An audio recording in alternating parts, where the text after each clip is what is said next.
एक बाप को शक था कि शायद उनकी बेटी बोल नहीं सकती, इसीलिए उन्होंने उसे बोलना सिखाने के लिए एक तोता खरीदा।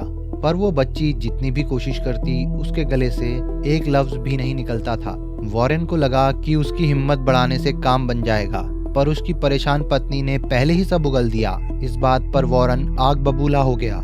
जब उनकी बहस से बच्ची डर रही थी, तभी उस तोते ने बच्ची को बोलना सिखाना शुरू कर दिया। सबसे हैरानी की बात तो ये थी कि बच्ची ने तुरंत उसके पीछे पीछे शब्द दोहराए। बेटी की आवाज सुनते ही माँ बाप ने लड़ना बंद कर दिया। वॉरेन हैरत में वही खड़ा रह गया। वही माँ लिया ने खुशी के मारे अपनी बेटी को गले लगा लिया। तोते की मदद से मरी के बोलने का डर धीरे धीरे खत्म होने लगा और दोनों पक्के दोस्त बन गए।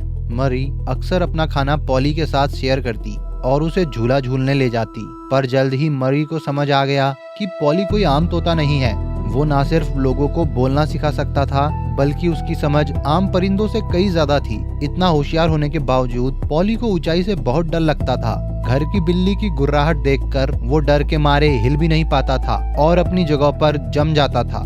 जब बिल्ली उस पर झपटती तो वो बस घबराहट में जमीन पर यहाँ वहाँ भागता रहता। एक बार जब बिल्ली उसे बस पकड़ने ही वाली थी, मरी ने सही वक्त पर उसे उठा लिया और पॉली की जान बच गई। लेकिन जैसे जैसे पॉली की वजह से मरी की जुबान खुलने लगी, उसके पिता की नफरत और साफ दिखने लगी। उस रात वॉरेन ने अपनी पत्नी से कहा कि पॉली की मौजूदगी से उनकी बेटी उस पर निर्भर हो जाएगी। इसीलिए उन्होंने पॉली को कहीं दूर भेजने का फैसला किया। उन्हें लगा कि मरी को खुद पर खड़ा करने का यही एक रास्ता है, पर उन्हें ये एहसास नहीं था कि पॉली उनकी बेटी का सबसे खास साथी बन चुका था। मरी ने ऊपर से सब सुन लिया था। वो पॉली के बिना जिंदगी सोच भी नहीं सकती थी। उसके लिए वो कोई बोझ नहीं, बल्कि उसका सहारा था। पॉली के साथ रहने के लिए मरी ने एक बड़ा फैसला किया। वो पॉली को उड़ना सिखाएगी। पर जैसे ही पॉली नीचे जमीन की तरफ देखता, उसका डर और बढ़ जाता। वो पंख फैलाता, पर डर के मारे पीछे हट जाता। पॉली की डरपोक तबीयत जानते हुए मरी खिड़की से बाहर निकल गई ताकि उसे उड़ना सिखा सके और उसका डर दूर कर सके। तारों भरे आसमान को देखते हुए मरी के चेहरे पर उम्मीद थी, पर वो अनजान थी कि खतरा दबे पांव उनके करीब आ रहा है। वो छत पर थोड़ा कूदी, पर तभी वहाँ का पत्थर दबाव से टूट गया। वो छत से नीचे फिसल गई। बिल्कुल आखिरी मौके पर उसने छत का किनारा पकड़ लिया। वॉरेन ने आवाज सुनी और तुरंत भागकर उसे जमीन पर गिरने से कुछ सेकंड पहले ही पकड़ लिया। इस हादसे के बाद वॉरेन का इरादा और पक्का हो गया कि पॉलिन को दूर भेजना ही होगा। उसे लगा कि पॉलिन एक छुपा हुआ खतरा है जो परिवार के लिए सिर्फ मुसीबत लाएगा। अगली सुबह मरी के रोने और मना करने के बावजूद वो पॉली को गाड़ी में डालकर दूर ले गए। मरी कार के पीछे चीखें मारती भागी, पर बड़ों का मन नहीं बदला। वॉरेन बिना पीछे देखे वहाँ से निकल गया, मगर मरी की कही छोटी सी बात पॉली के दिल पर एक गहरी छाप की तरह छप गई थी। उसे लगा था कि उड़ना सीखने से वो फिर से मिल जाएंगे, पर उसे नहीं पता था कि घर वापसी का ये रास्ता उसके लिए एक ऐसी जिद बन जाएगा जो वो कभी नहीं छोड़ेगा। वॉरेन ने पॉली को एक पुराने शहर की पॉन शॉप में छोड़ दिया। कभी ये जगह लोगों के लिए मुश्किल वक्त में पैसे लेने का ठिकाना थी, पर आजकल के नए कामों की वजह से दुकान ठप हो गई थी और मालिक परेशान था। पॉली को उस पिंजरे में दम घुटता महसूस हो रहा था और दुकान की वीरानी देखकर वो चिड़चिड़ा हो गया और रोज मालिक को कोसने लगा। सिर्फ मालिक को ही नहीं, हर आने वाला ग्राहक पॉलिन के मजाक से नहीं बच पाता था। पॉलिन की कड़वी बातों ने सबको गुस्सा दिला दिया और लोग उसे सबक सिखाना चाहते थे।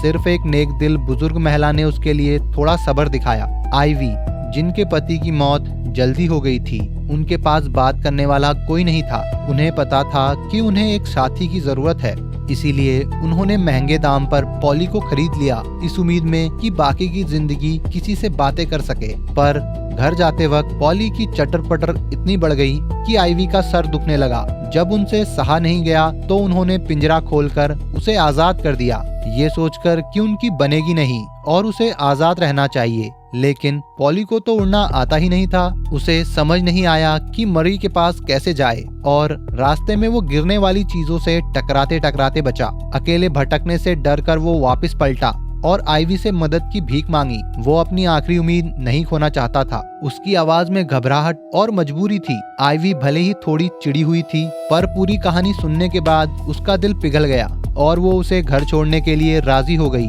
जब पॉली ने अपना पुराना घर देखा तो वो खुशी से चिल्ला उठा, पर जैसे ही आइवी ने शीशा नीचे किया उन्हें वहाँ सोल्ड आउट का बोर्ड दिखा। एक पड़ोसी ने बताया कि मरी का परिवार बहुत दूर लॉस एंजलिस शिफ्ट हो गया है।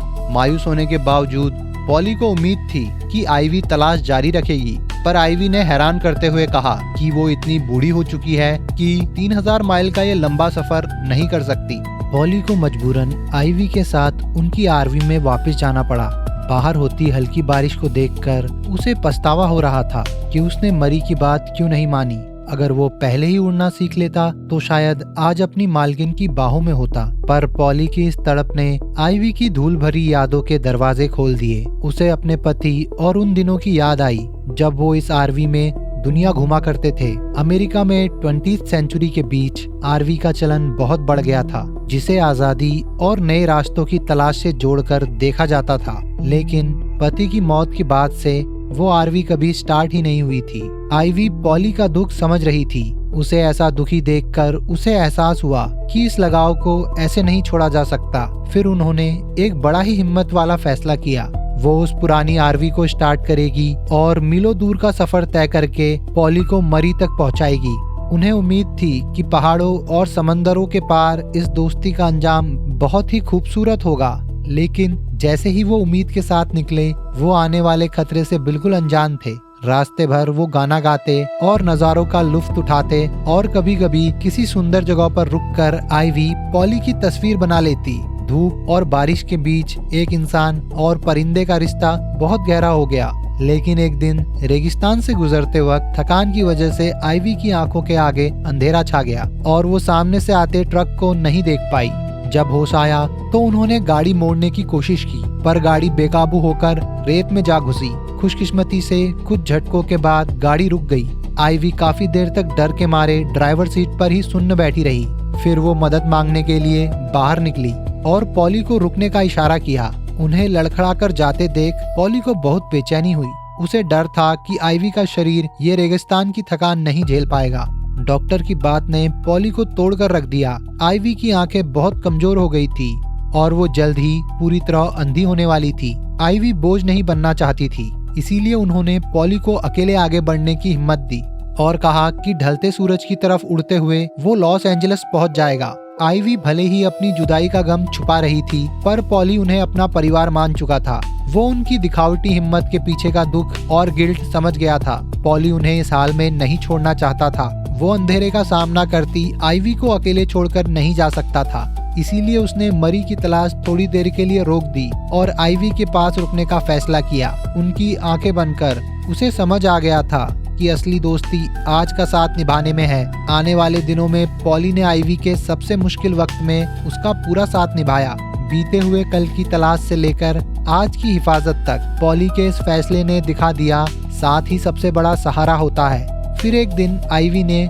सूरज की आखिरी किरण को महसूस किया और पॉली को हमेशा के लिए छोड़कर चली गई। उस खाली बिस्तर को देखकर पॉली को एहसास हुआ कि अब अपना सफर फिर से शुरू करने का वक्त आ गया है। उसे याद आया कि आइवी और मरी दोनों ही चाहते थे कि वो उड़े। इस याद ने उसके पुराने डर को एक रोशनी की किरण की तरह चीर दिया।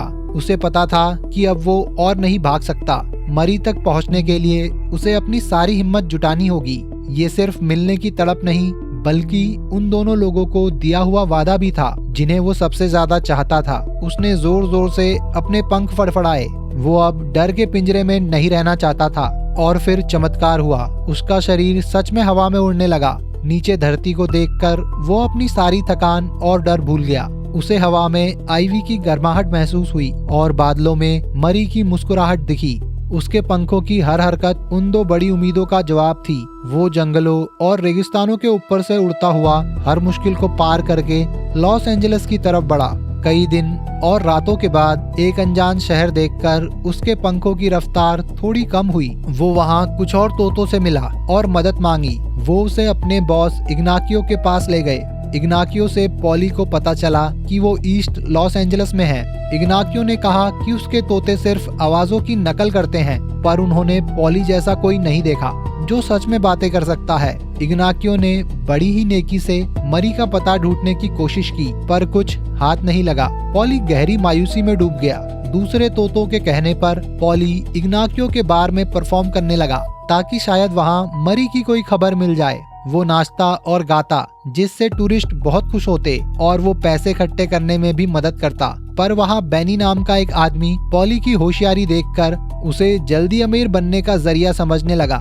उसने इग्नाकियो को $10 का लालच देकर पॉली को खरीदना चाहा, पर इग्नाकियो ने उसकी बुरी नीयत जानकर मना कर दिया। बेनी ने हार नहीं मानी। उसे पता था कि बार में बहुत से लोग इल्लीगल तरीके से रह रहे हैं, इसीलिए उसने पुलिस को खबर कर दी। जब पुलिस ने वहां रेड मारी तो बेनी ने उस भाग दौड़ का फायदा उठाया और पॉली को लेकर वहां से निकल गया। उसने नाटक किया कि वो पॉली का मसीहा है और उसे पुलिस से बचाकर लाया है। मासूम पॉली उसकी बातों में आ गया। वो ये भूल गया था कि उसने बेनी को बहुत पहले पॉन शॉप में देखा था। तब भी बेनी की नीयत खराब थी, पर आइवी ने उसे पहले खरीदकर उसके मंसूबों पर पानी फेर दिया था। बेनी ने पॉली से झूठ बोला कि वो मैरी को ढूंढने में उसकी मदद करेगा, पर एक जासूस रखने में बहुत पैसे लगेंगे, इसीलिए उन्हें पहले कुछ पैसे जमा करने का कोई तरीका निकालना होगा। अगली सुबह बेनी पॉली को एक बैंक के पास ले गया और उसे एक पेड़ पर बैठा दिया ताकि वो लोगों को अपना विड्रॉल पासवर्ड डालते हुए देख सके। जैसे ही पॉली पासवर्ड देख लेता, बेनी उन लोगों के करीब जाता और टकराने का नाटक करके अपनी चालाकी दिखाता। मासूम पॉली को बिल्कुल अंदाजा नहीं था कि ये सब कानून के खिलाफ है और देखते ही देखते बेनी के पास पैसों का ढेर लग गया। जब पॉली ने बेनी से अगले दिन मरी को ढूंढने की बात की तो बेनी की गर्लफ्रेंड के मन में लालच आ गया। उसने शर्त रखी कि आगे बढ़ने से पहले पॉली को उसके लिए कुछ गहने चुराने होंगे। अपनी मालकिन को ढूंढने की तड़प में पॉली बिना सोचे समझे राजी हो गया। उसे क्या पता था कि ये काम उसे एक ऐसे अंधेरे कुएं में धकेल देगा जहां से निकलना नामुमकिन होगा। उस रात अंधेरे का फायदा उठाते हुए वो एक बड़े अमीर इलाके में घुसे और पॉली खिड़की के रास्ते एक विला के अंदर उड़ गया। कई बार चोरी करने के बाद अब वो इस काम में माहिर हो चुका था। उसने चुपचाप मालिक का ज्वेलरी बॉक्स खोला और ढेर सारे जवाहरात में से सोने का हार चुन लिया। पर जैसे ही वो उसे अपनी चोंच में दबाकर उड़ने वाला था, वो हार कहीं फंस गया।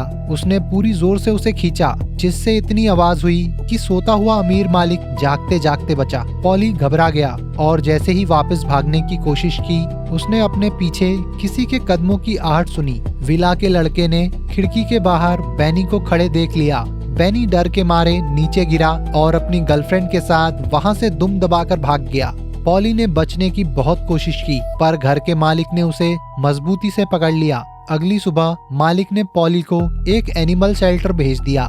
डॉक्टर रिनगोल्ड ने जैसे ही पॉली को देखा, वो उसकी बोलने की काबिलियत देखकर दंग रह गए। जब पॉली ने मरी को ढूंढने की गुहार लगाई तो डॉक्टर रिनगोल्ड ने तुरंत हाँ कह दी, पर बदले में पॉली के सामने अपनी रिसर्च में मदद करने की शर्त रख दी। पॉली को लगा कि आखिरकार उसे कोई भरोसेमंद इंसान मिल गया है और उसके दिल में उम्मीद फिर से जाग उठी। उसे एहसास नहीं था कि ये दिखने में नेक लगने वाला डॉक्टर रिनगोल्ड असल में एक मतलबी और ढोंगी इंसान है। शाम तक डॉक्टर रिनगोल्ड को अपने असिस्टेंट से मरी का पता मिल चुका था, पर पॉली का अपने फायदे के लिए इस्तेमाल करने के खातिर उन्होंने ये बात उससे छुपाई। मगर कमरे के अंदर मौजूद पॉली ने उनका ये सारा घिनौना मंसूबा सुन लिया। उसका शरीर डर और ठंड से कांप उठा। उसने कभी नहीं सोचा था कि एक धोखे से निकलते ही वो दूसरे जाल में फंस जाएगा। उसे गुस्सा तो तब आया जब अपनी इज्जत बढ़ाने के लिए डॉक्टर रिनगोल्ड ने एक बड़ा एकेडमिक सेमिनार बुलाया। ये मीटिंग दिखाती थी कि कैसे लोग सिर्फ दिखावे और झूठ के दम पर कामयाबी पाना चाहते हैं। डॉक्टर रिनगोल्ड ने सबके सामने झूठ बोला कि पॉली का बोलना उसकी मेहनत और ट्रेनिंग का नतीजा है। पॉली को यकीन नहीं हो रहा था कि कोई इंसान इतना गिरा हुआ कैसे हो सकता है। उसे पता था कि अब वो चुप नहीं रह सकता। वो नहीं चाहता था कि डॉक्टर रिनगोल्ड का झूठ पूरी दुनिया को गुमराह करे। जब डॉक्टर रिनगोल्ड सबको अपनी रिसर्च दिखा रहे थे, तभी पॉली ने कुछ ऐसा किया कि डॉक्टर रिनगोल्ड पूरी महफिल में मजाक बनकर रह गए। पर झूठ पकड़े जाने पर डॉक्टर रिनगोल्ड आग बबूला हो गए। गुस्से में उन्होंने अपने असिस्टेंट को पॉली के पंख कतरने का हुक्म दे दिया। एक दर्दनाक चीख के साथ पॉली फिर से एक ऐसा तोता बन गया जो उड़ नहीं सकता था। उसने इंसानी फितरत का धोखा देख लिया था। उसका इंसानियत से भरोसा उठ गया था और उसने बोलना बंद कर दिया। अब पॉली का कोई काम नहीं बचा था। फिर भी डॉक्टर रिनगोल्ड ने उसे आजाद नहीं किया। और एक अंधेरे बेसमेंट में हमेशा के लिए कैद कर दिया। पॉली को लगा कि अब वो इस जन्म में मरी से कभी नहीं मिल पाएगा, पर उसे नहीं पता था कि एक शरीफ कर्मचारी उसकी किस्मत बदलने वाला है। एक दिन जब मीशा अकेला सफाई कर रहा था, उसने बेसमेंट से एक सुरीला गाना सुना। जब वो आवाज का पीछा करते हुए वहां पहुंचा, तो उसने कैद पॉली को देखा। एक तोता जो गाना गा सकता था। उसे अपनी आंखों पर यकीन नहीं हो रहा था, पर जैसे ही वो ये देखने के लिए दबे पांव आगे बढ़ा, उससे गलती से एक पिंजरा गिर गया। बाद में मीशा ने अपने साथियों को सब बताया, पर उन्होंने इसे महज एक वहम कहकर टाल दिया। भला एक तोता कैसे बात कर सकता है? मीशा ने ये साबित करने के लिए कि वो कोई फिजूल बात नहीं कर रहा था, एक आम खरीदा जो पॉली का सबसे पसंदीदा फल था। उसे उम्मीद थी कि इस लालच में पॉली फिर से बोलने लगेगा, मगर इतने लंबे वक्त के बाद अपने सामने अपनी मनपसंद चीज देखकर भी पॉली ने हिम्मत नहीं हारी। हालांकि आम की खुशबू उसकी नाक तक पहुंच रही थी और उसके मुंह में पानी आ रहा था, फिर भी वो होशियार रहा। पुराने धोखे और जख्मों की यादें उसके दिमाग में ताजा हो गई।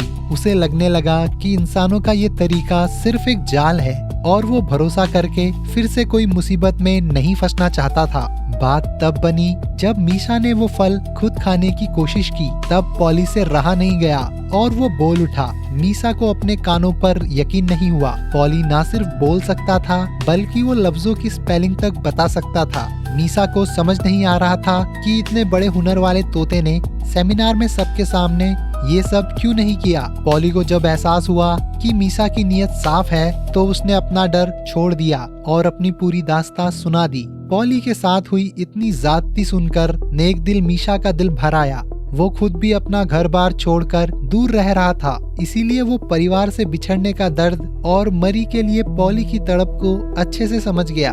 वो ये बर्दाश्त नहीं कर सका कि इतना वफादार तोता अंधेरे बेसमेंट में कैद रहे। उसने तुरंत फैसला किया कि पॉली को मरी से मिलने का मौका मिलना ही चाहिए। लेकिन जब मीशा अपना टूल बॉक्स लेकर पॉली को आजाद करने पहुंचा, तो पॉली का रवैया हैरान करने वाला था। पॉली उसे बार बार रोक रहा था, क्योंकि उसे डर था कि इस चक्कर में मीशा मुश्किल में फंस जाएगा। फिर भी मीशा ने परवाह नहीं की, पिंजरा खोला और पॉली को आजाद कर दिया। डॉक्टर रिनगोल्ड के ऑफिस में उन्हें तुरंत मरी का पता मिल गया। जैसे ही एड्रेस कंफर्म हुआ, पॉली की खुशी का ठिकाना नहीं रहा। उन्हें लगा कि वो आराम से निकल जाएंगे, पर पलटते ही सामने डॉक्टर रिनगोल्ड खड़े थे।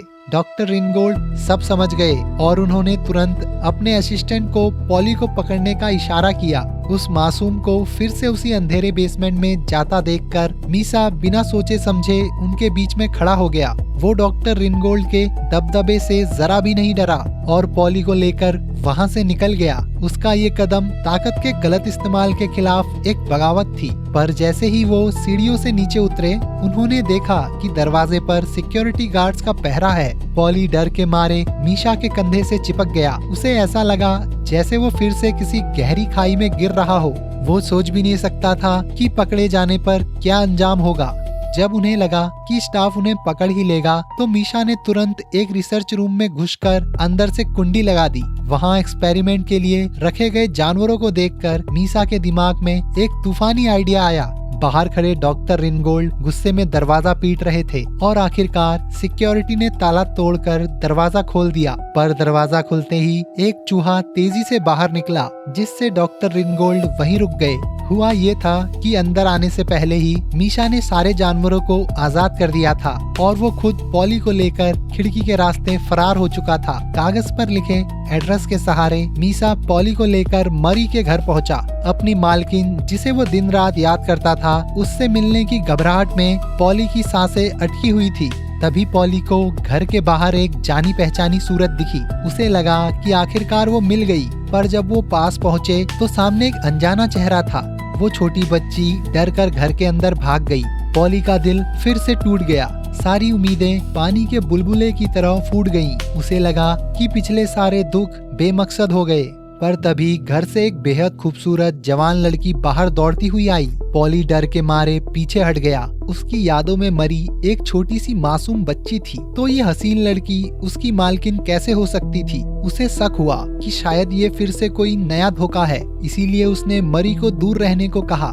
मगर तभी पीछे से एक बहुत ही जानी पहचानी आवाज आई। ये वही धुन थी जो मरी बचपन में पॉली के लिए गुनगुनाती थी। एक ऐसी याद जो सिर्फ उन दोनों की ही थी। पॉली को आखिरकार यकीन हो गया कि उसके सामने खड़ी ये लड़की ही उसकी मरी है। पॉली ने किसी जिद्दी बच्चे की तरह खुशी में अपने पंख फड़फड़ाए और अचानक हवा में उड़ते हुए सीधा मरी के हाथों में जा बैठा। पॉली ने कभी सपने में भी नहीं सोचा था कि मरी के पास वापस लौटने के लिए उसे 20 साल लग जाएंगे और आधे अमेरिका का सफर तय करना पड़ेगा। ये एक ऐसी दिल को छू लेने वाली कहानी है जो ऊपर से तो मासूम लगती है पर अपने अंदर एक अजीब सी गर्माहट और ताकत समेटे हुए है। इसमें ना तो कोई दिखावटी बातें हैं और ना ही जबरदस्ती का ड्रामा। फिर भी एक तोते का अपनी मालकिन को ढूंढने का ये सफर लाखों दिलों को छू जाता है।